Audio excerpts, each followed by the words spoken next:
안녕하세요. 세상 모든 잡다한 지식을 알려드리는 잡시광입니다. 한국과 일본 관계에 긴장 기류가 장기전으로 흐르는 모양새입니다. 특히 일본의 한국 발목 잡기가 노골화되고 있는데요. 끈질긴 일본의 방해에도 불구하고 한국은 끄떡없는 저력을 보여주었고 오히려 이제는 일본이 끌려다니는 모습을 보이고 있습니다. 분명 일본이 수출 제재 조치를 통해 먼저 공격을 시작했음에도 1년이 지난 지금 공수가 뒤바뀐 모양새입니다. 시작은 분명 일본의 수출 제재로 시작된 한일 무역 갈등이었습니다. 일본의 첨단 제품 소재 수출 규제로 촉발된 일본산 불매운동이 어느덧 1년이 됐습니다. 결과는 한국의 완승으로 끝이 났다고 해도 과언이 아닙니다. 불매운동 여파 속에 일본 차, 일본 맥주, 일본 관광 이용객은 급감했고 한국 기업들의 소재 분야 경쟁력이 오히려 높아지면서 국산화에 성공했기 때문입니다. 이 가운데 가장 큰 타격을 받은 건 역시 일본 맥주입니다. 10년간 수입 맥주 시장에서 부동의 1위를 기록했었지만 현재 편의점을 가보면 일본 맥주는 한두 가지만 남을 정도로 완전히 밀려났습니다. 자동차도 타격이 큰 분야입니다. 올해 들어 일본 차는 5월까지 7,300여 대가 팔려 작년 같은 기간보다 80% 넘게 급감하기도 했습니다. 반면에 일본은 전혀 다른 분위기입니다. 이제는 일본 내에서조차 아베 신조 총리의 한국 때리기 정책에 대놓고 반기를 들기 시작했기 때문입니다. 최근 니케이 신문은 한일 무역 갈등은 일본의 패배로 끝났으며 불매운동이 정착돼 일본 기업의 피해가 눈덩이처럼 커지고 있다고 지적했습니다. 실제로 니케이 신문은 지난달 30일 한국 정부가 반도체 디스플레이 소재의 탈일본 의존도를 정책적으로 지원하면서 피해를 보는 건 일본의 관련 기업만이 아니라며 자동차, 맥주 등 일본 소비재에 대한 불매운동이 착실히 정착되고 있다고 보도했습니다. 첨단 제품 소재 수출 제한에 대해서는 한국 기업의 소재 기술력이 향상돼 반도체 대국 한국으로의 수출길이 막히면 일본의 소재 산업은 큰 타격을 받을 것이다라고 우려했습니다. 일본 내 분위기가 반전되고 있는 사례는 또 있습니다. 일본의 한 지자체에서는 혐한 조장 시위를 법으로 금지하는 법안까지 준비 중인 것으로 알려졌습니다. 가나가와 신문에 따르면 일본 가나가와현 가와사키시가 내년 7월 1일부터 혐한 시위와 같은 특정 민족, 인종에 대한 증오 표현, 헤이트 스피치를 금지한 가와사키시 차별 없는 인권 존중 마을 만들기 조례 조항을 시행합니다. 조례에 따르면 앞으로는 시내 공원과 도로 같은 공공장소에서 확성기 사용, 전단지 전포, 현수막 게시로 특정 국가의 차별적인 언동을 할 수 없게 됩니다. 이를 위반했을 때 행정당국의 중단 명령에 불응할 경우 50만엔, 우리 돈으로 약 560만 원 이하의 벌금을 물게 될 전망입니다. 또 혐한 시위 중단 명령을 어기고 헤이트 스피치를 하는 개인이나 단체의 이름과 주소도 공개할 예정입니다. 이번 조례 시행이 의미 있는 것은 일본에서 최초로 헤이트 스피치를 처벌하는 조례라는 점입니다.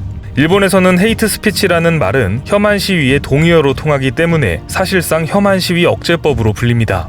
일본 도쿄도나 오사카시에서도 헤이트 스피치를 규제하는 조례는 있지만 처벌은 포함되지 않았었는데요. 이번 법안 통과를 계기로 일본 내에서 기승을 부리는 혐한 시위가 억제될 것이라는 기대의 목소리도 나오고 있습니다. 국제적으로도 최근 한국과 일본은 공격과 수비가 완전히 뒤바뀐 모양새입니다. 한국이 오히려 일본을 압박하고 있으며 일본이 이를 막아내는데 급급한 상황에 있기 때문입니다. 최근 한국은 WTO에 일본의 수출 제재에 대한 패널 설치를 신청하면서 제소 절차를 공식적으로 밟게 됐습니다. 관련 업계에 따르면 주 제네바 한국 대표부는 지난달 18일 스위스 제네바에 있는 WTO 사무국과 주 제네바 일본 대표부에 극자외선용 포토레지스트, 플루오린 폴리이미드, 불화수소 등 3개 품목의 수출 규제 조치권에 대한 패널 설치 요청서를 발송했습니다. 패널 설치 요청은 WTO의 법적으로 시시비비를 가리기 위한 조치입니다. WTO는 1심에 해당하는 분쟁 해결기구 패널이 양국의 무역 갈등을 심리하게 됩니다. 패널 판단에 불복할 경우 WTO에 상소할 수 있으며 일반적으로 패널 판단에 1에서 2년, 최종심까지는 2에서 3년 정도 소요되는 것으로 알려졌습니다. 이에 놀란 일본은 부랴부랴 수출 규제 패널 설치에 반대한다는 입장을 표명했습니다. 요미우리 신문에 따르면 스위스 제네바 WTO 본부에서는 지난달 29일 한국 정부가 요청한 패널 설치 문제를 논의했습니다. 당시 회의 결과 피소국인 일본 정부는 패널 설치를 거부한다는 입장을 밝혀 이날은 설치되지 못한 것으로 알려졌습니다.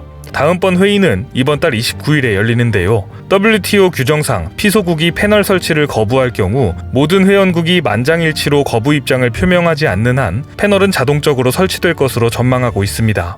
일본을 난감하게 하는 사안은 또 있습니다.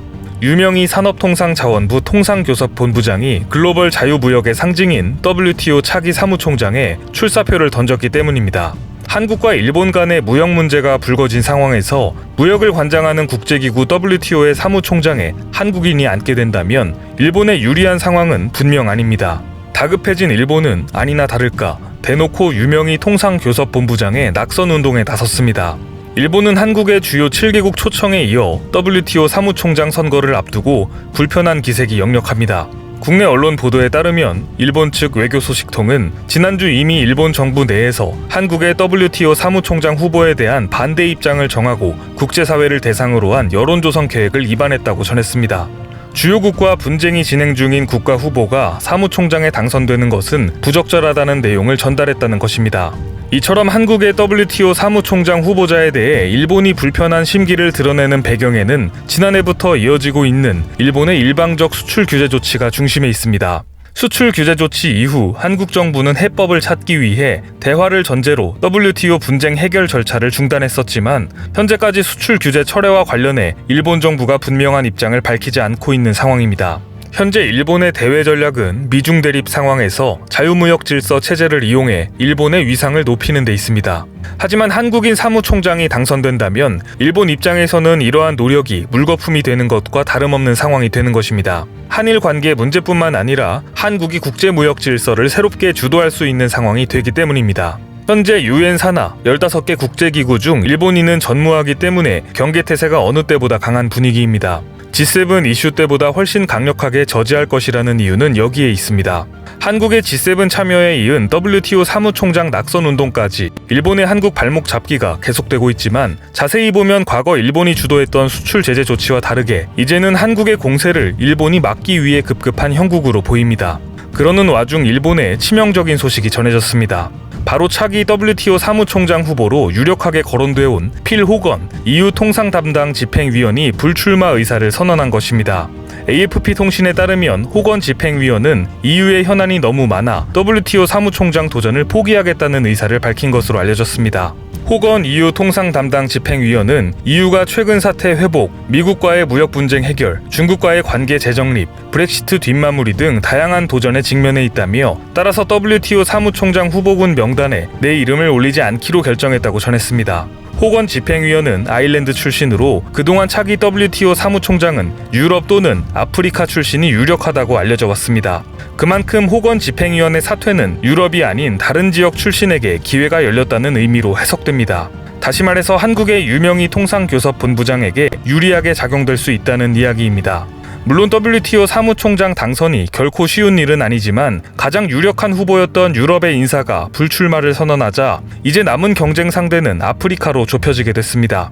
실제로 유명희 통상교섭본부장 외에도 아프리카 국가 출신 후보들이 열심히 뛰고 있는데요. 이집트 외교관을 지낸 하미드 맘두 후보와 나이지리아 재무장관을 지낸 응보지 오콘조, 이웰라 후보들입니다. 이 외에도 멕시코와 몰도바에서도 외교 통상 분야 고위 관료를 지낸 인사가 출마 의사를 밝힌 것으로 알려져 있습니다. 하지만 아프리카는 현재 후보 단일화에 성공하지 못했기 때문에 결국 당락의 결정적인 역할은 미국의 지지에 달린 것으로 분석됩니다. WTO 사무총장 인선은 164개국 회원국의 합의를 거쳐 이루어집니다. 단순 숫자로만 따지면 가장 많은 회원국을 거느린 아프리카 지역 출신 후보가 유리한 게 현실이지만 WTO에서 가장 큰 영향력을 가지고 있는 미국의 의사가 가장 중요하다는 게 외교가의 전언입니다. 따라서 미국이 유명희 본부장을 지지한다면 우리에게 충분히 승산 있는 선거가 될 것으로 보입니다. 문제는 이 점을 일본도 분명 인지하고 있기 때문에 미국을 움직여 유명희 본부장의 당선을 막으려는 노력을 시도할 것으로 보이는데요. 한국 역시 미국의 지지를 얻어내기 위한 물밑 작업이 반드시 필요한 시점입니다. 수출 위주의 경제 구조를 띠고 있는 한국 입장에서 한국인 WTO 사무총장 배출의 의미는 남다릅니다. 앞서 두 차례 고배를 마셨던 WTO 사무총장 도전의 실패 사례를 반면 교사 삼아 이번에는 확실한 미국의 지지를 얻어내어 일본의 방해 공작을 뿌리치고 첫 번째 한국인 WTO 사무총장이 탄생하길 기대해보겠습니다. 오늘 준비한 소식은 여기까지입니다. 앞으로도 전 세계에서 벌어지는 잡다한 이슈와 지식들을 재미있고 정확하게 정리해서 전해드리겠습니다. 여러분들의 의견을 자유롭게 댓글로 남겨주세요. 많은 분들의 생각이 모였을 때 진정 가치 있는 지식이 완성될 것입니다. 시청해주셔서 감사합니다.